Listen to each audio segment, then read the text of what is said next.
meu amado, bem-vindo de volta à nossa escola bíblica. Nós já estamos na segunda carta de Paulo a Timóteo e hoje nós vamos estudar com os amados a partir da metade do segundo capítulo. Lembre-se que a segunda carta tem 4 capítulos e nós já estamos na metade do segundo. Então, ore ao Senhor. Pede a Ele discernimento, entendimento, conhecimento, sabedoria. Pede a Ele proteção para que nós possamos desvendar dos seus mistérios. Não esquece de pegar a sua Bíblia, seu caderno de estudos, porque nós vamos começar agora com a segunda parte do segundo capítulo da carta de Paulo a Timóteo. Paulo começa a falar sobre o obreiro aprovado. Opa, isso interessa a mim e interessa a você, porque como nós somos obreiros no reino de Deus, como nós temos as nossas missões no reino de Deus, é preciso ficar atento em como nós podemos ser aprovados. A aprovação significa dizer que nós seremos vistos pelo Senhor, o Senhor vai observar as nossas ações, vai observar o nosso ministério e Ele vai aprovar ou não o jeito que nós estamos fazendo. Isso significa que para sermos aprovados é preciso observar aquilo que o Senhor determina para nós. Paulo chama a atenção de Timóteo, em primeiro lugar, para os desvios. Estes desvios, estas mentiras, estas falsidades que Paulo já está falando desde antes, desde lá atrás, na primeira carta para Timóteo, e antes disso ele já falava em outras cartas também. Os falsos mestres, os falsos profetas, aqueles que induziam as pessoas a erro, que ensinavam o que não era correto. Ou seja, Paulo diz para Timóteo, fique longe da heresia, fique longe da falsidade, fique longe da mentira. Não se deixe levar por discussões que não levam a nada, que não conduzem a nada, que não salvam ninguém e que são apenas bate-boca, discussão vazia. Preste atenção no que é importante, preste atenção no que é essencial e não do que é besteira, não do que é o que eles estão tentando fazer, desviar a atenção dos salvos, desviar a atenção dos fracos. O obreiro aprovado, segundo Paulo, era aquele que deveria agir com diligência. O que é diligência? Quando você recebe uma missão, quando você recebe um encargo, quando você recebe uma tarefa de qualquer pessoa, no seu serviço, na sua casa e principalmente por Deus, você tem que agir com muito cuidado. Com o que nós dizemos zelo. O que é zelo? Zelar é tomar todo o cuidado, é tomar toda a atenção, toda a dedicação naquilo que nós estamos fazendo, naquilo que nós estamos desempenhando, para que nós possamos fazer de forma correta. Então a obra do Senhor tem que ser feita de forma zelosa, de forma diligente. Todos os nossos atos, todas as nossas ações, com muito cuidado, com muita dedicação, com muita atenção. Para quê? Para que nós sejamos aprovados. Um obreiro aprovado é aquele obreiro purificado, é aquele obreiro que está na posição correta, é aquele obreiro que está fazendo algo correto e certo. Ele está purificado, ele não está fazendo coisas erradas, ele não está desviado, ele está separado para a obra, preparado para a obra, consagrado para a obra. Portanto, aquilo que ele faz é útil, tem um sentido, tem uma aplicação, é eficaz e está trazendo resultados para o reino de Deus. Então, num determinado momento, o nosso trabalho tem que ser submetido ao Senhor. Como no nosso dia a dia, se nós trabalhamos para alguém, num determinado momento, o nosso chefe, o nosso patrão, vai olhar o nosso serviço e vai dizer: não, você não fez isso com cuidado, você fez de qualquer forma, você fez relapso, você fez sem cuidado, olha, tudo errado. Não, assim não pode ser na obra do Senhor. Quando nós apresentarmos o nosso trabalho, a nossa obra para o Senhor, no reino de Deus, ele vai observar e ele vai ver: opa, isso foi feito com cuidado, isso foi feito com esmero, isso foi feito com capricho, isso foi feito com zelo. Aquele meu obreiro agiu com absoluta dedicação, com um zelo inquestionável, com um cuidado, uma atenção que eu não preciso falar nada. Não haverá dúvidas do trabalho que você está diante de Deus mostrando. Não haverá embaraço, não haverá dificuldade. Você não vai se envergonhar daquilo que você fez, porque você fez com cuidado. Você fez bem feito. Né? Então, aí, neste caso, a obra será aprovada. Ou seja, o obreiro está aprovado. Este obreiro é aquele que maneja a palavra da verdade. Lembrem-se o seguinte, em Efésios nós vamos observar que a palavra é comparável a uma espada. A palavra da verdade é como se fosse uma espada. E quando eu estou manipulando a espada, quando eu estou agindo com a espada, eu tenho que saber agir com a espada, eu tenho que saber trabalhar com a espada. A mesma coisa com a palavra. Para que eu saiba manejar a palavra, para que eu saiba o que dizer, quando dizer, a forma com que eu estou dizendo, porque nem todos entendem da forma que você fala. Alguns eu vou ter que explicar muito mais detalhado, outros posso explicar rapidamente, eles vão entender. Outros precisam que eu traduza numa linguagem mais simples, porque são pessoas mais simples. Então, quando eu estiver trabalhando com a palavra, eu preciso conhecer a palavra. Eu preciso entender a palavra. Eu preciso saber como aplicar a palavra. Amado, a primeira vez que você leu a Bíblia, ela tinha uma interpretação, ela tinha um significado. À medida em que você foi crescendo espiritualmente, a palavra foi se tornando cada vez mais viva, cada vez mais aplicável. Aquela palavra que era simplesmente uma palavra, agora faz um sentido diferente na tua vida.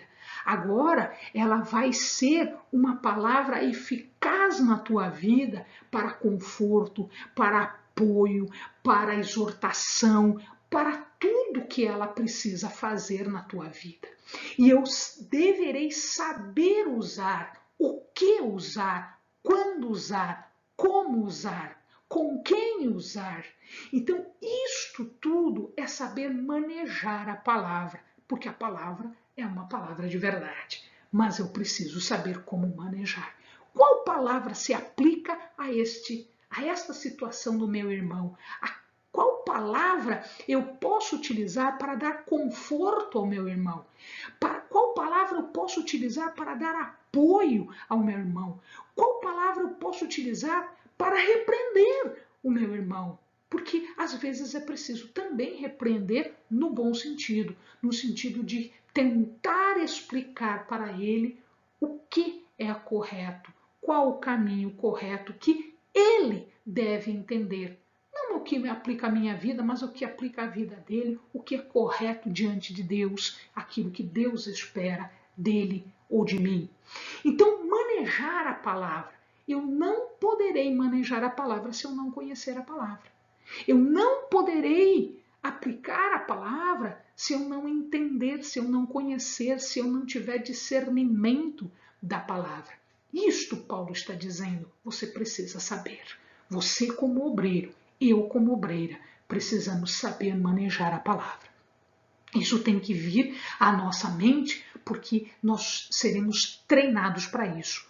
Como um lutador, quando ele está manejando a palavra, ele sabe utilizar a espada, né? Então, ele deverá saber, por treino, assim como nós, por treino, como manejar a palavra da verdade, até para uma proteção nossa, né, contra as investidas do inimigo.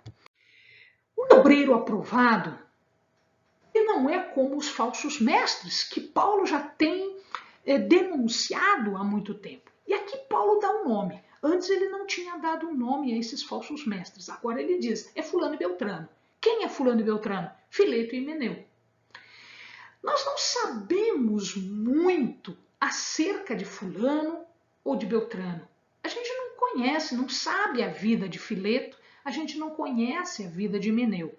Nós sabemos porque Paulo falou na carta, um pouquinho antes, sobre este tal de Himeneu. E ele disse que havia excomungado Himeneu, que tinha separado ele da igreja, porque ele só trazia problemas. Ele era um falso mestre, ele pervertia a palavra, ele era um ensinador de heresias e ele estava trazendo dificuldade para as pessoas mais fracas, estava desvirtuando o caminho, estava trazendo perdição para algumas pessoas. Segundo estes, que aqui Fileto e Himeneu provavelmente são representantes desses falsos mestres que Paulo cita, eles diziam o seguinte, eles ensinavam o seguinte, olha só, eles diziam que a ressurreição já tinha acontecido. Quando Jesus ressuscitou, nós ressuscitamos com ele. E significa dizer que a gente não precisa esperar mais nada. Não haverá um dia de julgamento, porque nós já estamos ressurretos. Como assim? Mas Jesus falou que existe. A palavra de Deus diz que existe. O dia de Yahvé, o dia tenebroso de julgamento vai acontecer. Meu amado, nós vamos passar por este dia. Só que eles diziam que não, que isso não existia. Olha que heresia, olha que falsidade, olha que perigo isso. Ora, se eu não vou ser julgada, então o que eu faço? Tá tudo certo. Eu posso agir mal? Pode, você já está ressurreta. Ah, eu posso pecar? Claro, você não poderá ser condenada. Ah, eu posso me comportar pecaminosamente e fazer tudo o que me der na cabeça? Ah, sim, porque não haverá um julgamento. Olha que heresia. Olha que técnica de Satanás para a perdição das pessoas mais fracas que não conseguem, né, se aperceber de que haverá um julgamento. E nós seremos julgados. Que o nosso agir, o nosso comportamento, ele deverá ser cada vez mais próximos de Cristo, para que nós atinjamos a estatura de Cristo e que sejamos lá no final, nós sejamos aprovados e que nós sejamos julgados como corretos, na posição correta, e nós ganhemos a comunhão com Deus e com Jesus na vida eterna. Paulo explica que isso está totalmente errado, que quando nós nos confessamos como necessitando da intervenção de Cristo para a nossa salvação, quando nós confessamos o senhorio de Cristo, nós ganhamos um selo, o selo de Deus. O que é esse selo? Hoje a gente não faz isso, mas naquela época, toda vez que nós iríamos construir alguma coisa, era posto uma pedra, que era a pedra de esquina, que era posto uma pedra que era a pedra fundamental. Era a pedra que sustentava toda a construção. E nesta construção, nesta pedra, havia sempre, em algum lugar, havia um selo. Este selo identificava o proprietário da obra. Então, amados, se a nossa vida é uma construção, se nós somos o corpo de Cristo, se nós somos a igreja de Cristo, se o nosso corpo é uma construção espiritual em Cristo, nós temos um selo, porque nós pertencemos a alguém.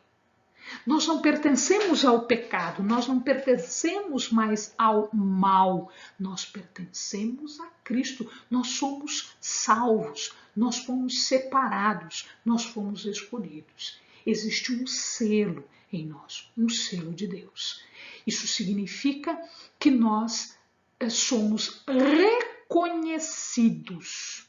E quando nós somos reconhecidos, nós seremos aceitos. Então Paulo nos explica o seguinte: o Senhor conhece os que são seus, porque nós temos um selo, nós somos reconhecidos por Deus. Além do mais, ele diz o seguinte: e qualquer que profere o nome do Senhor, fique longe do pecado, fique longe da injustiça, fique longe do mal, porque é separado. Aquele que profere o nome do Senhor, ou seja, aquele que confessa o nome de Jesus, ele está separado deste mundo. Ele não pertence mais a esse reino, ele pertence a um outro reino, o reino de Deus. Paulo explica também que nós somos como vasos. Então ele usa uma imagem aqui. Nas casas desta época, existiam vasilhames, vasos. Dependendo do que o proprietário queria fazer, ele usava um material diferente para o vaso. E dependendo do tipo de material do vaso, aquele vaso era usado para uma coisa ou para outra.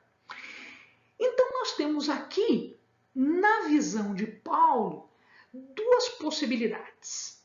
Ou você é um vaso de ouro e de prata, e estes vasos são usados para a honra, ou você é um vaso de madeira e de barro para a desonra.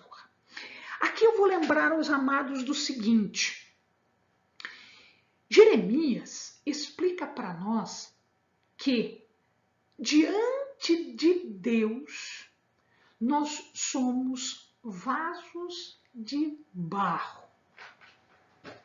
Vamos ver aqui, Jeremias 18, do 1 ao 6. Eu não vou ler tudo. O que acontece aqui é que Deus veio a palavra de Deus para Jeremias e mandou Jeremias descer até a casa do oleiro. E daí lá ele olhou o que o oleiro estava fazendo. O oleiro estava preparando um vaso de barro, chegou um determinado momento, ele se quebra, o vaso se quebra.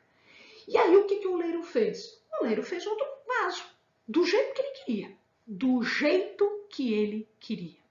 Então aí Deus revela para Jeremias o que ele quis dizer com esta imagem. Ele diz assim no verso 6: não posso fazer de vós como fez este oleiro, ó casa de Israel, diz o Senhor. Como barro na mão do oleiro, assim sois vós na minha mão, ó casa de Israel. Significa dizer que nós somos barro. Diante de Deus nós somos barro, nós somos caquinho, nós não somos nada. Amado, diante de Deus nós não somos nada, nós somos barro. E Deus nos molda do jeito que Ele quiser. Isso significa dizer que, dependendo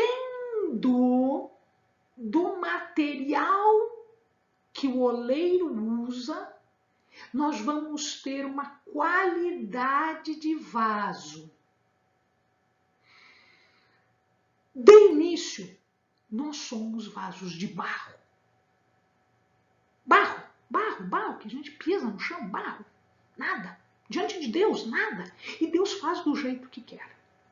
Isso é um problema. Isso é uma situação.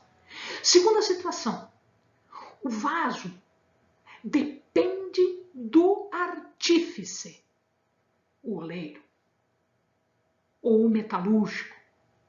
Então, se eu sou de barro, se eu sou de madeira, se eu sou de prata ou se eu sou de ouro, primeiro, a diferença é o material. Material mais simples, material mais nobre. Segundo, depende do trabalho de modelagem.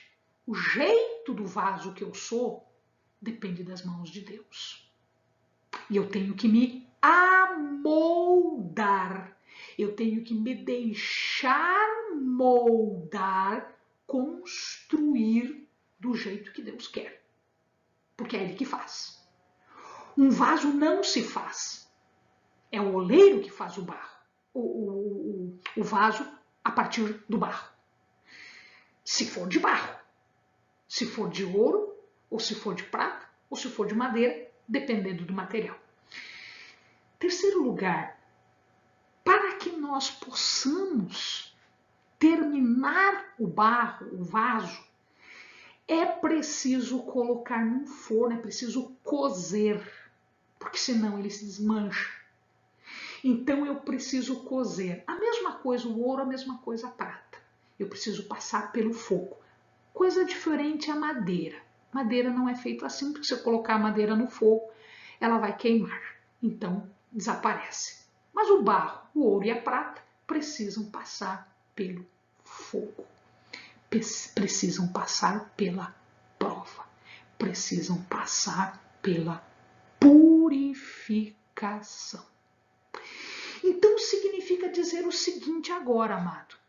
Se eu sou primariamente feita de barro, este barro, à medida em que eu vou me santificando, me separando, à medida em que eu vou me dedicando cada vez mais a me parecer com Jesus, este vaso que é de barro vai sendo transformado.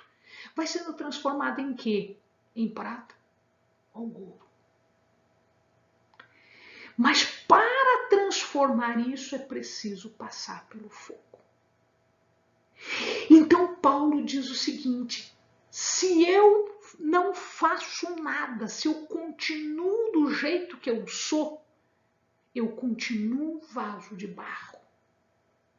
Aquele primitivo lá. Eu não faço uma transformação de mim mesma através da obra do Espírito, através do padrão de Jesus, através do modelo de Jesus. Eu continuo de barro e, portanto, a velha natureza. Um vaso de madeira e de barro, Paulo diz que é um vaso para desonra. Ele não é um vaso de metal precioso. Para ser purificado, para ser de ouro e prata, precisa ser santificado, precisa ser idôneo para uso. Porque no templo, porque no tabernáculo, eles usavam vasos de metal, prata e ouro, para se achegar na presença de Deus, para ser para a honra a Deus. Então a minha vida pode ser uma vida de honra, mas pode ser uma vida de desonra, dependendo se eu me transformo ou não, se eu me purifico ou não, se eu passo pelo fogo ou não. Amém, amado? Timóteo era mestre. Timóteo tinha que ser mestre. Timóteo tinha que ensinar. Você tem que ser mestre do jeito... não precisa ser um mestre de uma escola com isso. Não, você é mestre naquilo que você entende e aplica para a tua vida. Você tem que ensinar pela tua vida e pela palavra para as outras pessoas que nem isso sabem. Nem o básico sabem, o básico da salvação, o básico da confissão. Você precisa ensinar isso. E à medida que você vai aprendendo outras coisas, você vai ensinando às pessoas outras coisas e elas vão crescendo. Quando se ensina, eu não posso ser parcial. Eu não posso defender esta. Não, eu tenho que ser imparcial. Pecado é pecado, não pecado é não pecado. Eu não posso ser intolerante. Eu preciso tolerar, porque o importante aqui é a vida. Eu amo a pessoa e não o pecado que está na pessoa. Eu abomino o pecado, mas eu amo a pessoa. A ira também tem que ser afastada. Então, Paulo diz que Timóteo não pode ser parcial, Timóteo não pode ser intolerante, Timóteo não pode agir com ira, porque ele precisa crescer para ser usado como um vaso para a honra. A maturidade moral, a maturidade espiritual. Como é que a maturidade moral e a maturidade espiritual chegam? Elas chegam através da justiça, do que é reto diante de Deus, através da fé em Jesus, em Deus, através do amor em busca da paz. Timóteo tinha que se preparar para ensinar, para corrigir com mansidão, com muita tranquilidade, sem ira, sem violência. Ensinar de forma que a pessoa aprendesse. E às vezes nós aprendemos só por falar, às vezes nós aprendemos ainda mais por observar. Observar alguém que está fazendo corretamente. Paulo diz que os últimos dias não serão fáceis. Os últimos dias serão terríveis. Amados, observe os últimos dias que nós estamos vivendo, os dias que nós estamos vivendo. Veja se nós não estamos vivendo um prenúncio do Apocalipse. O que significa isso, Eleni? Significa que o Apocalipse está chegando. Por que eu sei disso? Por causa dos pecados dos últimos dias, da crise moral, da crise espiritual. É só você ver o que as pessoas estão fazendo, o que as pessoas estão falando, dos noticiários da TV, dos noticiários dos jornais. Olha só o que está acontecendo. Veja se não existem esses pecados que Paulo está denunciando aqui.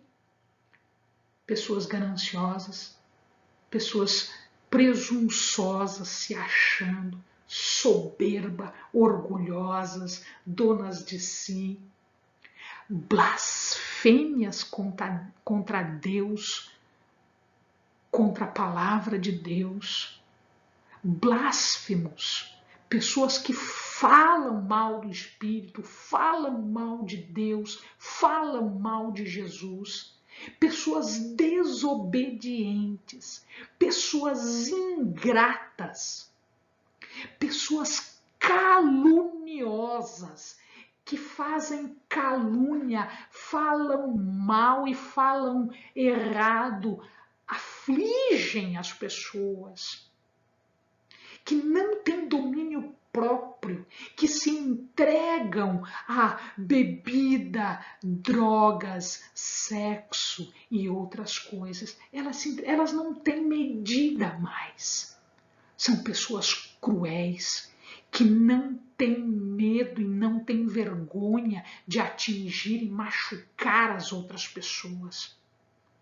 São traidores. Traidores dos seus amigos, da sua família, na igreja, nos irmãos.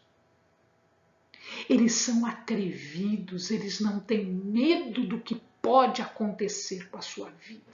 Eles dizem que isso não vai dar nada, que isso não vai dar problema nenhum para eles. Eles são atrevidos, na cara dura. Eles são amantes dos prazeres da vida, se entregam a tudo isso sem consequência, sem se preocupar com as consequências. Veja se não é isso que está acontecendo hoje, meu amado. Veja se não é isso que nós estamos vivendo hoje.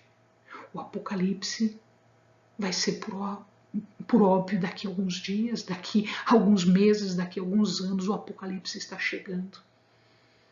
Porque nós estamos vivendo essas manifestações que Paulo já via lá. Imagina hoje como é que está. Nós vemos isso no nosso dia a dia. Toma cuidado, se aparta. Não tenha parte com isso. Luta contra isso, do jeito que você puder. Mas é óbvio que este mundo que está desse jeito vai te perseguir, vai falar mal de você, vai trazer problemas na tua vida. E Paulo diz assim, na verdade, todos que desejam viver piamente, retamente, justamente em Cristo Jesus, padecerão perseguições. Porque nós não concordamos com o jeito de vida deles. Portanto, eles se opõem a nós. Mas tu, porém, olha lá, meu amado, você, eu, Timóteo, permanece naquilo que aprendeste e que foste inteirado, ou seja, você conhece toda a verdade. Você conhece, permanece na verdade, sabendo de quem o tens aprendido. A palavra de Deus é uma palavra própria, é uma fonte de ensino, é uma fonte de repreensão ao erro, é uma fonte de correção para que a gente siga o caminho certo. Então permaneça nesta palavra, neste ensino, nesta mensagem, no Evangelho, nos mandamentos. Veja de quem você está aprendendo. Olha o que diz o Senhor, amado. Toda a Escritura é divinamente inspirada. Vem de Deus. É a revelação de Deus. E ela é proveitosa para me ensinar, para te ensinar, para repreender o que eu faço de errado, para repreender o que você faz de errado, para corrigir, repreensão para melhorar, para acertar o caminho, para instruir em justiça, para que eu fique numa posição correta, justa diante de Deus. Para que eu quero isso? Paulo explica. A fim de que o homem de Deus seja perfeito e perfeitamente preparado para toda boa obra. Amém, amado? Bons estudos.